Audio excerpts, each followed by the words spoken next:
Hi there! Today I'd like to discuss how to block browser tabs split view in Chrome using SafeDock. Google Chrome's split view feature allows students to open two tabs in a single window.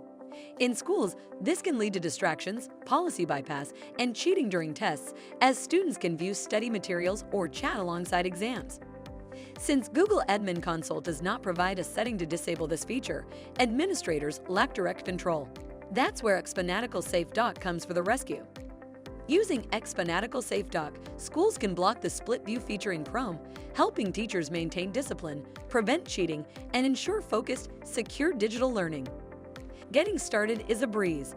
Go to Chrome Web Store page, search for SafeDock, then click Add to Chrome to add this extension.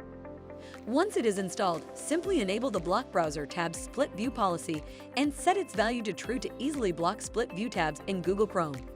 To know more, please visit xfanatical.com.